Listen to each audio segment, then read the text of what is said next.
মাননীয় স্পিকার, আমি কয়েকটি নোটিশ নাই আপনার কাছে? নোটিশটি তো আমি কয়েকটা আপনাকে দিচ্ছি আর কি। আমাদেরকে যে নোটিশ দিয়ে, যদি না মাননীয় স্পিকার, যদি আপনাকে না ধন্যবাদ থাকে দিই। তাহলে বসে যান। জি, তা আপনি তো এর আগে অনুরোধ করেছিলেন যে পার্টিকুলার ডের জন্য সিঙ্গেল একটা নোটিশ সাবমিট হবে। জি, ওইটাই যদি সবাই ফলো করেন তাইলে কনফিউশনটা হয় না। বিদ্যুৎ বিদ্যুৎ নিয়ে আর্তনাদ করছে। না, বিদ্যুৎ, গ্যাস, এই দুইটি মৌলিক সমস্যা, তারপরে চাঁদাবাজি সহ আমি মাননীয় স্পিকারের মাধ্যমে শুনেন, যে বিষয়টি কোনো মাধ্যমে না, যে নোটিশটা আপনার দিয়েছেন জি। সেটা পড়বেন, এর বাইরে কোনো কথা বলার নেই, পড়ে যান শুধু। এখানে আমি যে বিষয়টি কথা বলছি সেটা হচ্ছে আমাদের নাগরিক সুবিধা থেকে বঞ্চিত হয়ে বিশেষ করে গ্যাস, বিদ্যুৎ এবং জলাবদ্ধতা, এই কয়েকটি মৌলিক সমস্যা নিয়ে আমি কথা বলছিলাম। শুনেন মাননীয় সদস্য, আপনার যে সমস্যা সেই সম্পর্কে মন্ত্রণালয় আপনাকে জবাব দেবে, সুতরাং যেটা উত্থাপন করছেন সেটাই বলেন। অন্যগুলা বললে, আপনি অন্য মন্ত্রণালয়ের কথা বললে তো হবে না। আপনি এখানে যে বিষয়টি নোটিশ দিয়েছেন সেটি পড়ে যান। আমাদেরকে যে নোটিশ দিয়ে, যদি না মাননীয় স্পিকার, আপনাকে যদি না ধন্যবাদ থাকে দিই। তাহলে বসে যান। জি, জি মাননীয় বিরোধী দলের নেতা। এখানে শুধু কামাল হোসেন সাহেব না, আরো অনেকেই দেখতেছি মাল্টিপল নোটিশ দিয়েছে। তা আপনি তো এর আগে অনুরোধ করেছিলেন যে পার্টিকুলার ডের জন্য সিঙ্গেল একটা নোটিশ সাবমিট হবে। জি, ওইটাই যদি সবাই ফলো করেন তাইলে কনফিউশনটা হয় না। এখন সম্ভবত আস্থার জায়গা থেকে ওনারা সমস্যায় ভুগেন যে কোনটা দিলে কোনটা গ্রহণ হয়, আবার কোনটা পড়ে যায়। তা আমার মনে হয় যে এখন থেকে যদি এটা আপনি স্ট্রিক্ট করেন যে একটাই নোটিশ সাবমিট করতে পারবেন একটা সেশনে, এর বেশি না, একদিনে, তাহলে আমরাই ঝামেলায় পড়ি না আর কি। ধন্যবাদ। ওনারাও বিব্রত হন না, যারা গিয়ে এটা বলতেছেন একটার জায়গায় আরেকটা বলতেছেন, অনেকেই দেখতেছি এটা করছেন। এটা মনে হয় স্ট্রিক্ট করা দরকার মাননীয় স্পিকার। ফিস্ট আওয়ামী আমলে এই চামড়াটা ধ্বংসের মুখে চলে গিয়েছে। আমাদের 4 দলীয় জোটের আমলে যখন মাননীয় প্রধানমন্ত্রী দেশনেত্রী বেগম খালেদা জিয়ার নেতৃত্বে সরকার গঠন হয়েছিল, তখন চামড়ার মূল্য ছিল 1200 থেকে 1700 টাকার কাছাকাছি। কিন্তু ভাগ্যের নির্মম পরিহাস, গত ফ্যাসিস্ট সরকারের আমলে, স্বৈরাচার সরকারের আমলে তা ধ্বংসের ধার প্রান্তে এসে পৌঁছে গিয়েছে। মাননীয় স্পিকার, এবারও দাম 10-এ গরিব কৃষক, মাদ্রাসার আয় নষ্ট হচ্ছে। সাভার ট্যানারি কমপ্লেক্স সিইটিপি এখনো আন্তর্জাতিক মান লক সার্টিফিকেশন পাই নাই। ফলে H&M ক্লার্কস এর মতো বড় ক্রেতারা অর্ডার কমিয়ে দিয়েছে। অথচ ওনারা 2001 সালের 4 দলীয় জোটের আমলে আমাদের তৎকালীন 4 দলীয় জোটের সাথে বাণিজ্য মন্ত্রী যখন আমাদের চট্টলার কৃতি সন্তান জনাব আমির খসরু মাহমুদ চৌধুরী ছিলেন, উনি চুক্তি করে আন্তর্জাতিক ক্রেতা যারা ছিল তাদেরকে আমাদের বাংলাদেশে নিয়ে এসেছিল। তখন চামড়ার মূল্য সর্বনিম্ন 1400 টাকা ছিল। মাননীয় সদস্য, পাকিস্তানের চামড়া মাননীয় সদস্য, শিল্পী থাকলেও মাননীয় স্পিকার, আপনার নোটিশে তো এইসব কথা নাই, আপনি নোটিশটা মাননীয় পড়েন। স্পিকার ওই মাঝে মাঝে একটু অ্যাড করে যে এটা আপনি পরে পরে বলতে পারবেন। জি জি, প্রশ্ন মাননীয় করবেন। স্পিকার রিডিংটা ঠিকভাবে পড়তেছে। এখন পড়ে নেন, পরে জি প্রশ্ন জি জি, করবেন। মাননীয় স্পিকার, ভারত পাকিস্তানের চামড়া শিল্পে ভর্তুকি থাকলেও আমাদের শিল্প নগদ সহায়তা ও গ্যাস বিদ্যুতের মূল্য পিছিয়ে যাচ্ছে। অবৈধভাবে কাঁচা চামড়া পাচার বন্ধ হচ্ছে না। কাঁচা চামড়া ন্যায্য মূল্য নির্ধারণ ও মনিটরিং কমিটি গঠন করা দরকার। এই ব্যাপারে আমি মন্ত্রী মহোদয়ের স্পষ্ট ভূমিকা এবং দৃষ্টি আকর্ষণ করছি। সাভার সিইটিপি এর আধুনিকায়ন ও লক সার্টিফিকেশন কবে নাগাদ হবে মাননীয় মন্ত্রী, এটা আমাদের সংসদকে অভিহিত করা দরকার। মাননীয় স্পিকার, রপ্তানি নগদ সহায়তা 15% উন্নীত ও গ্যাস বিদ্যুৎ বিলের বিশেষ রেওয়াজ দেওয়া হবে কিনা সেটা আমাদের সংসদকে জানানো দরকার। মাননীয় স্পিকার, অবৈধ চামড়া পাচার রোধে বর্ডার মনিটরিং এর পরিকল্পনা, made in Bangladesh leather branding ও নতুন বাজার ধরার রুটম্যাপ কবে হবে সেটা সংসদকে অভিহিত করা দরকার।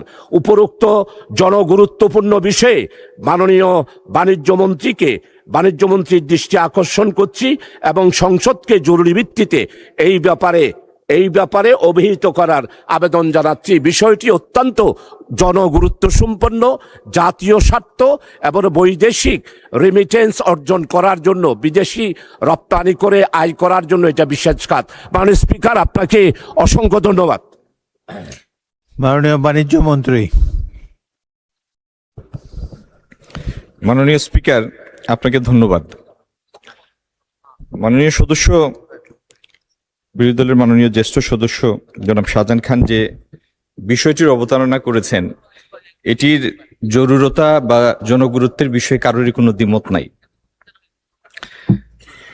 এবং উনার যে পরিসংখ্যানগুলি দিয়েছেন সেই সংখ্যা একটু তারতম্য হলেও বিষয়টি জেনারেলি এডমিটেড একটা ফ্যাক্ট। মাননীয় স্পিকার, আজকে থেকে 15-16 বছর আগে বা 20 বছর আগে হাজারীবাগে ছিল আমাদের ট্যানারিগুলি, কনসেন্ট্রেটেড ছিল। তো ওই সময়ে কমপ্লায়েন্সের তেমন কোনো ইস্যু ছিল না, বাইরে যারা কিনতো তাদের জন্য স্ট্রিক্ট কমপ্লায়েন্স রিকোয়ারমেন্ট ছিল না। হাজারীবাগ থেকে যখন সাভারে স্থানান্তরিত হয় তখন প্রথম পয়েন্ট অফ কন্টেনশন যেটা ছিল যে চামড়ার বর্জ্যগুলি যেভাবে নদীতে যায় তাতে পরিবেশ নষ্ট হয়। তো এই বিষয়টিকে অ্যাড্রেস করার জন্য হাজারীবাগের পুরো ট্যানারি কমপ্লেক্সটা সাভারে নিয়ে আসা হয়। যারা হাজারীবাগে ছিলেন তারাও বিভিন্ন সময় বিভিন্ন অজুহাতে দেরি করেছেন এবং এক সময় সরকার একটা টাইম ফ্রেম বেঁধে দেয় যে অমুক তারিখের মধ্যে শিফট করতে হবে, ম্যান্ডেটরি। তিনারাও শিফট করেছেন।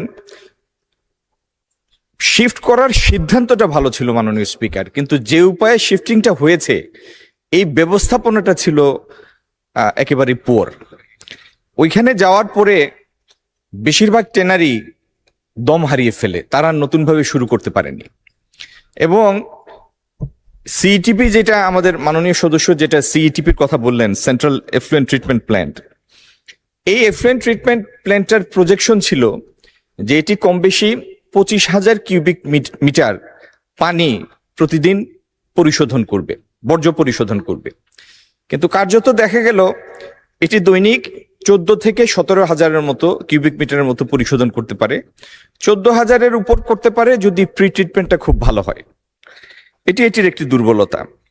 দ্বিতীয় দুর্বলতা হলো এখানে ক্রোম, একটা খুবই ক্ষতিকর একটা কেমিক্যাল চামড়ার মধ্যে থাকে। এই ক্রোম রিকভারির ব্যবস্থাটা এখানে নাই। আর তৃতীয়ত, যে ট্যানারিগুলি হাজারীবাগ থেকে এসেছে সাভারে, সেগুলি নিজেরা ইটিপি করেনি এবং নিজেরা কমপ্লায়েন্ট হয়নি। মাননীয় স্পিকার, এলজিডব্লিউ সনদ পেতে, এলজিডব্লিউ হচ্ছে লেদার ওয়ার্কিং গ্রুপ, একটা ইন্টারন্যাশনাল সার্টিফিকেশন রেজিম। এইটার সার্টিফিকেট পাওয়ার জন্য রিকোয়ার্ড স্কোর হচ্ছে 1710। এর মধ্যে ইটিপির সার্টিফিকেশন হচ্ছে 150, বাকি 1560 কিন্তু অন্যান্য কমপ্লায়েন্ট ক্রাইটেরিয়া পূরণ করেই অর্জন করতে হয়। কিন্তু যেহেতু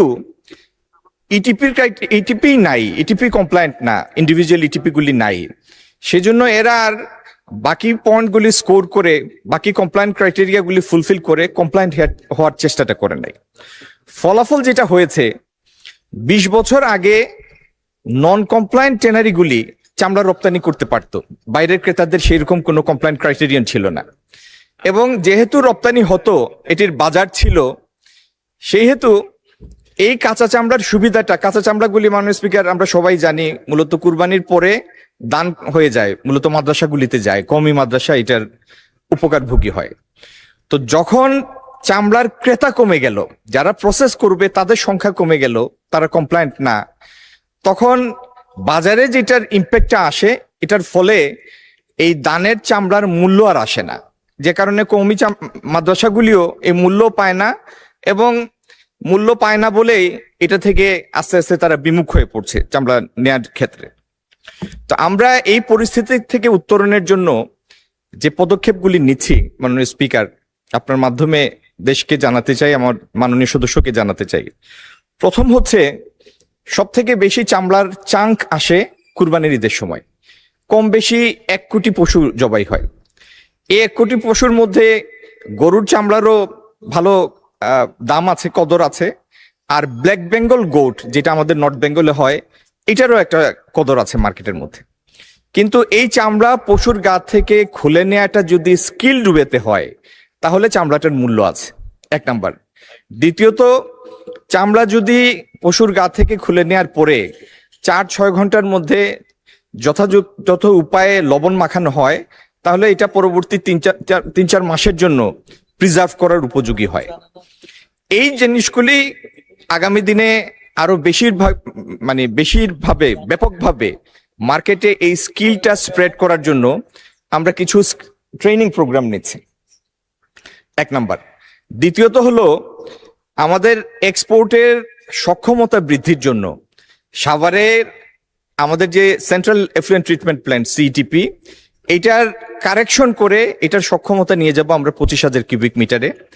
আমরা আরেকটি সিটিপি করে চামড়া প্রথম অবস্থায় পরিশোধন হওয়ার পরে এটা কয়েকটা ধাপ। মাননীয় speaker, I hope you will bear with me for couple of minutes more, bore হবেন না। চামড়ার কয়েকটা ধাপ। প্রথম এটা যায় একটা ধাপে, তারপরে যায় ক্রাস্ট লেদারে, তারপরে যায় ফিনিশড লেদারে। প্রথম ধাপটা হচ্ছে লাইট ব্লু। তো আমাদের 70% কেমিক্যাল যেটা পরিশোধনের দরকার হয় এবং যেটার জন্য ইটিপি, ইন্টেন্স একটা ইটিপি লাগে, সেটি প্রথম অবস্থায় বের হয়ে আসে। তো আমাদের যেটা লক্ষ্য সেটা হচ্ছে পরিশোধনের মেইন ওনাসটা থাকবে, রেসপন্সিবিলিটি থাকবে আমাদের 2টা সেন্ট্রাল ইটিপির উপরে। কিন্তু একটা সার্টেন সাইজের উপরের যতগুলি ট্যানারি, তাদের জন্য আমরা ম্যান্ডেটরি করে দিব তারা ইন্ডিভিজুয়াল ইটিপি করবে, এবং তাদেরকে আমরা টেকনিক্যাল সাপোর্ট দিব, প্রয়োজন বোধে ফিনান্সিয়াল সাপোর্ট দিব। তাদের প্রত্যেকের এই এলজিডব্লিউ সার্টিফিকেশন থাকতে হবে, এটা আমরা ম্যান্ডেটরি করে দেব। যারা আর্থিকভাবে যারা সক্ষমতা পুরোপুরি হারিয়ে ফেলেছে, যারা এই সেক্টরে আর পারবে না, তাদেরকেও আমরা ট্রেস করে তাদেরকে আমরা গ্রেসফুল একটা এক্সিট দিব, যাতে পরিস্থিতির শিকার তারা না হয়। এই কাজগুলি করা হয়ে গেলে মাননীয় স্পিকার, চামড়া প্রসেস করার পূর্ণ সক্ষমতাটা আমাদের কাছে ফিরবে, আমাদের ফ্যাক্টরিগুলি ফুললি কমপ্লায়েন্ট হবে। আর চামড়া এবং চামড়াজাত পণ্যের উৎপাদন থেকে আমাদের লক্ষ্য হচ্ছে আগামী দিনে এটাকে একটা 10+ বিলিয়নের এক্সপোর্ট সেক্টরে পরিণত করা। ইনশাল্লাহ সেইটাতে আমরা পৌঁছাবো। ধন্যবাদ মাননীয় স্পিকার। মাননীয় সদস্য শাহজাহান চৌধুরী, আপনি একটা সম্পূরক প্রশ্ন করতে পারেন। মানে স্পিকার, আপনাকে অসংখ্য ধন্যবাদ। আমাদের বিজ্ঞ, আমি ব্যক্তিগতভাবে ওনার সাথে পরিচয় না থাকলেও ওনার সম্পর্কে আমি যতটুকু জেনেছি, উনি বাণিজ্যিক ক্ষেত্রে অত্যন্ত বিজ্ঞ এবং একটা বিশাল অভিজ্ঞতা রয়েছে। তো আমি যেটা প্রশ্ন রাখতে চাই যে এইবারের কুরবানিতে আমাদের টোটাল 96,67,418টি কুরবানি হয়েছে শুধুমাত্র গরু। এরপরে মহিষ হয়েছে প্রায় 23%, আর এটা ছাগল যেটা বলা হয় আমাদের কালো ছাগল, সেটাও প্রায় 27.9% কুরবানি হয়েছে। তো কুরবানির আগেই আমরা দেখেছি প্রত্যেকবার ব্যাংক থেকে চামড়া ব্যবসায়ীদেরকে একটা লোন দেওয়া হতো এবং গভর্নমেন্ট থেকে লবণও সাপ্লাই দেওয়া হতো। এবং আমরা আমাদের চট্টগ্রামে সবচেয়ে বেশি চামড়ার ব্যবসায়ী, চামড়ার গুদাম সবচেয়ে বেশি আছে, যেটা সাভারের আগে। তো আমি মাননীয় মন্ত্রীকে যেটা জিজ্ঞাসা, এখন 31 লাখের বেশি চামড়া মাটিতে পুঁতে ফেলা হয়েছে। মাননীয় মন্ত্রী, আপনি যদি একটু মেহেরবানি করে একটা লোন স্যাংশন করতেন, লবণগুলা যদি একটু ফ্রি দিতেন, তাহলে আমাদের এই 31 লাখ চামড়া যেগুলো মাটিতে পুঁতে ফেলা হয়েছে, সেখান থেকে কি আমরা উদ্ধার হতে পারতেন না? আপনার মতো এইরকম বিজ্ঞ এবং অভিজ্ঞ এবং বাণিজ্য মন্ত্রণালয় সম্পর্কে আমি যতটুকু জেনেছি, আপনি ভালো ভালো পদক্ষেপ নিচ্ছেন। কিন্তু এই কুরবানির আগে 31 লাখ এই চামড়াগুলো যদি আমরা বাঁচাতে পারতাম, তাহলে আমাদের বাংলাদেশে চামড়া শিল্পের দেশ 10 ফেসিবাদের সময় হয়েছে, আমাদের বর্তমান নতুন সরকারের আমলে আমরা একটা উন্নতি লাভ করতে পারতাম না? মাননীয় মন্ত্রীকে আমি জানতে চাই, 31 লাখ চামড়া বাঁচানোর ক্ষেত্রে কেন পদক্ষেপ নেওয়া হলো না, এবং ঋণ কেন বরাদ্দ হলো না ব্যবসায়ীদের জন্য, আর সরকারিভাবে কেন লবণ বরাদ্দ করা হয় নাই? এটাই আমি মাননীয় মন্ত্রী মহোদয়ের কাছে জানতে চাই। মাননীয় স্পিকার, আপনাকে অসংখ্য ধন্যবাদ। মাননীয় মন্ত্রী। মাননীয় স্পিকার, আশা করি উত্তরের পরে কাঠগড়া থেকে রেহাই দিবেন মাননীয় সদস্য। প্রথম হলো লবণ দেয়া হয়েছে। মাননীয় স্পিকার, আমরা প্রায় 17,60,00,000 টাকার লবণ বিসিকের মাধ্যমে প্রত্যেকটা জেলা প্রশাসনের কাছে হস্তান্তর করেছি এবং তার আগে আমরা জেলা এবং উপজেলা প্রশাসনের মাধ্যমে প্রতিটি মাদ্রাসার মোহতামিম শিক্ষকদের ডেকে কিছু সংখ্যক সিলেক্ট বেসিসের শিক্ষক এবং মোহতামিমদের ডেকে প্রশিক্ষণ দিয়েছি। আমরা প্রায় 8 লক্ষ লিফলেট তাদের কাছে দিয়েছি যে কি উপায়ে চামড়াগুলি সংরক্ষণ করতে হবে। আচ্ছা, যে কারণে আপনার পরিসংখ্যানের সাথে আমার প্রাপ্ত পরিসংখ্যানের যদিও একটু অমিল আছে, আমাদের কাছে প্রাপ্ত পরিসংখ্যান অনুযায়ী 1,01,00,000 পশু জবাই হয়েছে এবার কুরবানির ঈদে। এই 1,01,00,000-এর মধ্যে আমরা প্রায় 70 লাখ চামড়া সংরক্ষণ করতে পেরেছি সারা দেশে। আচ্ছা, একটা জিনিস বুঝতে হবে মাননীয় স্পিকার, চামড়া যদি স্কিলফুলি পশুর গা থেকে খুলে নেওয়া হয় এবং এটা যদি নির্ধারিত সময়ের মধ্যে লবণ মাখানো হয়, তাহলে পরবর্তী ধাপের যারা ট্রেডার তাদের কাছে এটার কদর আছে। চামড়া যদি পচে যায় সেটার তো কোনো ভ্যালু নাই। তো যে চামড়াগুলি ঠিকমতো পশুর গা থেকে খুলে নেওয়া হয়েছে এবং যেটা সময় মতো লবণ মাখানো হয়েছে, দ্যাট গট এ ভ্যালু। এখন এটা একটা তর্কের বা প্রশ্নের বিষয় হতে পারে, ডিবেটের বিষয় হতে পারে যে মূল্য আমরা ধার্য করেছি সেই মূল্য তারা পেয়েছে কিনা। মাননীয় স্পিকার, এটা তো বুঝতেই পারেন, এটা তো বাজার অর্থনীতি। মূল্য আপনি যাই নির্ধারণ করে দেন, আপনি মার্কেটের এফিসিয়েন্সি যদি এস্টাবলিশ করতে পারেন তাহলে সেই মূল্যটার কার্যক্ষেত্রে সেটার প্রয়োগ হবে। তো মূল্য কম বেশি হয়েছে, কিন্তু আউট অফ 1,01,00,000 এই পরিমাণ চামড়া সংরক্ষণের তথ্য আমাদের কাছে আছে, যার মধ্যে 30-35 লাখের মতো চামড়া ইতিমধ্যে সাভারটিয়ানা ঋতু চলে এসেছে। আচ্ছা, আর যে সমস্ত পদক্ষেপ আমরা নিয়েছি তার মধ্যে একটা লবণের কথা বললাম, প্রচারণার কথা বললাম, লিফলেটের মাধ্যমে প্রচার হয়েছে, টিভির এডের মাধ্যমে প্রচার হয়েছে পূর্ববর্তী 7 দিন। আচ্ছা, তারপরে মাননীয় স্পিকার, আমরা একসাথে সব চামড়া চলে এসে সাভার ইটিভি যেন ওভারলোডেড না হয়ে যায়, সেই জন্য জেলা প্রশাসন এবং স্বরাষ্ট্র মন্ত্রণালয়ের মাধ্যমে কুরবানির ঈদ পরবর্তী 1 সপ্তাহ পর্যন্ত কোনো চামড়াবাহী ট্রাক যেন ঢাকায় আসতে না পারে সেটি কম বেশি আমরা এনশিওর করেছি, যাতে এই সময়ের পরে সংরক্ষিত চামড়াগুলি যদি আসে তাহলে সাভার ট্যানারির উপর অহেতুক বেশি লোড হবে না। এইভাবে মাননীয় স্পিকার আমরা চেষ্টা করেছি চামড়া যদি ধরে রাখা যায়, যেটা ধরে রাখা গিয়েছে, তাহলে যে ট্যানারি আমাদের আছে যতটুকু কমপ্লায়েন্ট না, কিন্তু এগুলি প্রসেস করা সম্ভব এবং সেটা চামড়াজাত পণ্যে রূপান্তরিত করা সম্ভব। আর যে কার্যপদ্ধতির কথা আমরা বললাম, আগামী দিনে এগুলির বাস্তবায়ন হলে ইনশাল্লাহ আপনার এই উদ্বেগও থাকবে না এবং এটির ফলাফল বাংলাদেশ দীর্ঘদিন উপভোগ করবে। ধন্যবাদ মাননীয় স্পিকার। লোনের কথা, মাননীয় স্পিকার, এখন যে পরিস্থিতি এবং কমপ্লায়েন্ট যে কয়টি ট্যানারি কমপ্লায়েন্ট তারা ফিনান্সিয়ালি সলভেন্ট। এর বাইরে আমরা যদি একটা মেসিভ আকারে বাজারে টাকা ছাড়তাম, আমাদের কাছে মনে হয়েছে যে এটা প্রপার রিটার্ন আসার সুযোগটা কম ছিল, এটা আননেসেসারি একটা ম্যানিপুলেশন ক্রিয়েট হতো এবং এই টাকাও আদৌ ব্যাংকার ফেরত পেত না। তো মার্কেটটা যেন অহেতুক টাকা ছাড়ার মাধ্যমে নষ্ট না হয় সেজন্য আমরা উপকরণ দিয়েছি, কিন্তু এই টাকার পদক্ষেপে যাইনি। এটা একটা সুচিন্তিত পদক্ষেপ ছিল, লবণ দিয়েছি। ধন্যবাদ মাননীয় স্পিকার। ধন্যবাদ মাননীয় মন্ত্রী।